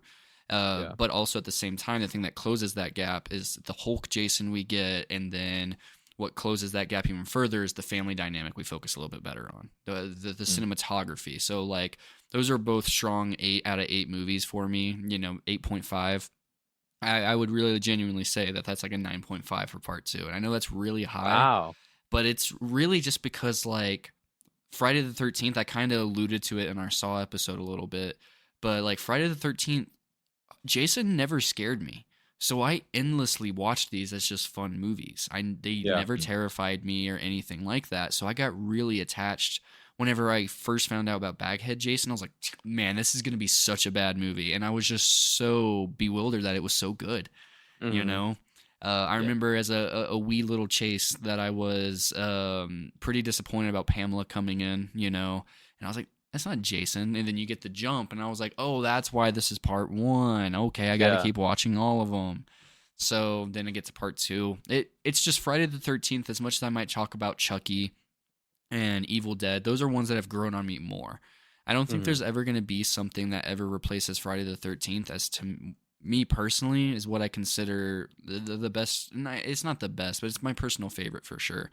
There's just some great highs and some absolutely awful lows, Jason X. So there's just some really, really, really peak moments out there. You know what I mean? I don't know what you're talking about. Jason X is fantastic. Nitrogen kill for the win. Come on. You know, I will give it that. Yeah. I guess whenever like edgy Teen Chase got a hold of that movie, you know, like it really just, I thought it was going to be better. You know, like, you know, futuristic. David Cronenberg, you know, he's in that movie. So I also haven't seen that movie in probably 8 or 9 years. So it's probably worth a rewatch because I haven't really seen it since it came out. I think like you still need to rewatch the reboot. You said you haven't seen that since theaters, man. Yeah, dude, I haven't seen the 09 since theaters. And I actually enjoyed that one. I know we'll probably do another episode where we start getting into all the other installments. But yeah, I liked that one. I thought it was a good, and I was kind of upset that they didn't. I know there was talks about, you know, following up with it, and it never came to fruition. And I'm like, dude, this is like this. I think it's just because we got like a super high production cost Friday the 13th, and it looked really sick. And it sucks nothing ever came of that. Which I think that kind of leads us into, because I wanted to talk about. We're about to wrap up here in a little bit, but the closing, like for the legacy of these movies and also like the future of these movies. Like we haven't had anything since 09. So I mean, what? I mean, I think all of us would be super stoked, obviously, if they announced another Friday the 13th movie. What movie? They have the TV show. Yeah. I'm not watching a TV show. Yeah, I don't watch TV stuff. I just know. Just give me a horror. I want the movie. So like, what would you guys want to see out of a Friday the 13th movie? Honestly, I think we can all agree that first 25 minutes of the reboot, if they could just extenuate that for even hour 20, hour 30, it doesn't have to be these 3 hour, 2 hour long spectacles. If they could have just kept up with their pacing in the reboot, I loved the reboot. And I think I've said that before. People have heard me say this. That reboot was one of my personal favorites, if not my favorite one, until somebody told me that movie can't keep up with itself. And I just haven't been able to watch it otherwise since then. I still love it. It's still like a very, very good movie to me, especially when you consider the other reboots. But I really think that they really had something special with that reboot. It just got slower. It did the opposite of what a typical slasher does, where it builds and then goes balls to the wall. It did the opposite. Went balls to the wall, dried out, then went balls to the wall again. So, yeah. I just want them to get the freaking rights figured out, because like it's a nightmare. There really is no other franchise out there that has worse film rights. And like, you know, when these rewrites, Will, you brought that up with Barry. It was like Barney Cohen. Like literally when they go in there and rewrite it, like I'm pretty sure, if I remember right from the documentary, or just research, that somebody owns the rights to just the hockey aspect of it, because they wrote that in there, you know, this and that, whoever claimed the fame to it. Sean S. Cunningham doesn't own the rights to Jason. He doesn't. Yeah. Because he did part one. He did not, he created the idea of Jason Voorhees, but not the image that we know of Jason Voorhees. Yeah. So it's just a mess, man. I mean, like I said, like what you said, actually, I want just, yeah, man, just and it's not hard. Just give us like a good old classic slasher movie with like, I mean, nowadays with, you know, the way like a lot of movies nowadays can do a lot with a small budget. So they don't even need a big budget for this either. I feel like they can honestly, you know, go with a small budget and they could film something that actually looks pretty freaking fantastic. So I mean, if they ever make a Friday the 13th kind of reboot again for the second time, I'm gonna be there opening night. I'd be super stoked to see it. I'd be thrilled. It's just for some reason, like we've been, you know, in a drought for 14 years with no Friday the 13th content. So it sucks. Yeah. But I'm hoping they get all those rights figured out. What about you, Will? I think their best bet is probably to reboot it, seeing as it's been so long. But yeah, I don't know much about the rights battle. I know Sean has been posting stuff on social media about how things are coming along with the show. But, obviously, to our understanding, the TV rights are completely different than the film rights, right? So I don't even know what they're going to do with the show. I know, Gabe, you said you're not going to check it out. I might check it out. I It's mean, A24. I haven't been watching a lot of TV, but because it's A24, I'll probably be interested to see what they do with that, because I'm wondering if they're going to try to tie that into any potential film universe once they get it Probably. figured out. But yeah, I mean, I think to echo what you guys said about that 2009 remake, I mentioned that it was better than I liked it personally. Stylistically, it was just better and more up my alley than the Rob Zombie Halloween remakes, right? I just think it had the spirit of the original, but it just turned up the intensity, at least for that first, first third of the film. Yeah. That was so well done. I mean, that opening title sequence, the lead up to that I still remember that to this day. It's just burned into my mind. So I mean, they did such a good job with that. Just making it like relentless. I just feel like with Jason, that's a great thing to go by, right? Because that's they take that physicality and they kind of brought that into a took it into a put it in a modern story, and just turned up the violence. But I think that's what they have to go with if they're going to bring it back after this point. I mean, what's it been? 14 years since 2009. It's crazy. Golly, goes by fast. Felt like yesterday, right? Yeah. Yeah, so I don't know. They probably should just reboot it, but like you guys said, they can get away with it with a smaller budget. I mean, Halloween 2018 did it, and although that's not a perfect movie, I think it showed us that they could do it right if they just get the right people involved. So, Yeah. and hopefully, Sean is involved with the project. He obviously has a lot of passion for it, and he's trying to get it off the ground. So I'm hoping that everything works out, but it just it seems like it's just kind of a mess. I when I have some time, I want to kind of look into it, because I know there's details available online, and there's people out there that have really done like deep digging on it, to find out who owns what in regards to like the rights for the mask, and then it's hard to figure all that out, right? As far as like all the legal jargon and like what that entails. I know they've been in court for a while, so. Years. Have we even gotten any updates? Because I don't remember when it was last like brought up, within my circle. Because I know it was a big deal during the game, when the game came out, because that's what essentially shut down the game they and had future issues. updates. Yeah. Yeah. No, I'm super curious myself, because like it really was. I forgot exactly what exactly had transpired in the whole 9 yards. Oh, it occurred between writer Victor Miller and Sean S. Cunningham, with Miller so ultimately winning the rights to the first film. That's how this has all transpired. Miller, because he was the script writer. Right. Well, Sean, But it's like so he only has the rights to the first film, though, right? So I mean, Yeah. they could. yeah, That's it's so super confusing. weird. That's Yeah, interesting. it's too confusing. That's a whole episode. Yeah, I'm sure. That's a whole episode to go down the wiki.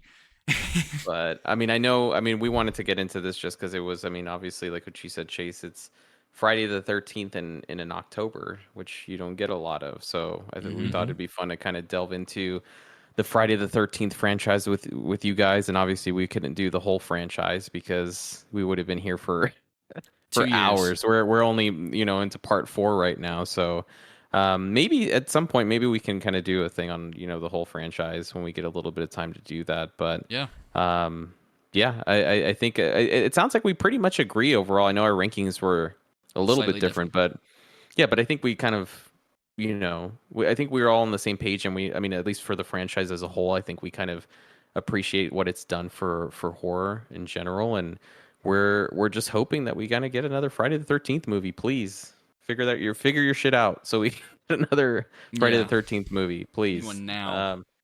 do it now. But as always, we appreciate you guys. As always, thank you for listening. You guys have been awesome. And yeah, I don't know what else to say. We'll talk more horror and Halloween stuff as the month goes on. Absolutely. We're going to continue the trend on Spooky Month. And then next month, look forward to some more various physical media stuff. It's the time of the spirit. Everybody wants to listen to some spooky stuff. So that's what we're going to keep doing. And we got some really cool episodes planned the next couple of weeks. We're going to try some cool things. We've got a really action-packed one because with the way that we release it, we'll have an episode on Halloween Day. And that's all I'm going to hint at. And that's going to be a good one. Yeah, that's going to be a really good one. I know Will's about to burst at the seams waiting for Halloween to come around to talk about that one. I can't wait to talk about Halloween 5 in detail. Look at the excitement in his face. But it is cool that we have been able to talk about all of our favorite horror franchises this month. year. Like, yeah, so we did Exorcist, we did Friday the 13th, we're going to do Halloween. I don't think we all love Scream, but I think we've kind of like talked about Scream at nauseum, so Yeah. I don't know. Maybe we can all agree, though, to piggyback on what Gabe said. I think Scream is the most consistent out of all of these franchises. They 100%. haven't had their Jason X or Halloween Halloween agreed. Resurrection moment. Yeah. So. Yeah. I mean, even like Scream 4, which I'd consider the worst one, probably It's on still my watchable. end. Like it's still a fun movie to watch. Yeah. It's still fun. So, all right, guys. Well, we appreciate you, and stay tuned for the next episode. Thank you, everybody. See you guys later.